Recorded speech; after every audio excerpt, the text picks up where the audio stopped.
गराडा येथे कौटुंबिक वादातून मोठ्या भावाने लहान भाऊ आणि वडिलाला कुऱ्हाडीने मारहाण करून जखमी केल्याची घटना उघडकीस आली आहे। या प्रकरणी आरोपीवर कारधा पोलिसांनी गुन्हा दाखल केला आहे।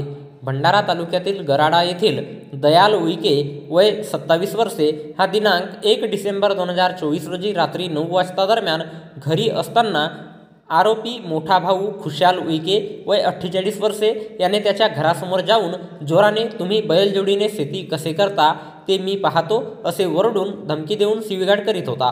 तेव्हा लहान भाऊ दयाल याने तू विनाकारण कशाला शिवीगाळ करीत आहे असे बोलला असता आरोपी भावाने त्याच्यावर कुऱ्हाडीने मारून जखमी केले। त्याच्या हाताच्या पंजाला दुखापत झाली।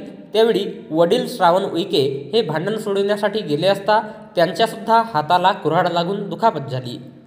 त्यानंतर आरोपीने जखमी बाप लेकांना जीवाने मारण्याची धमकी दिली।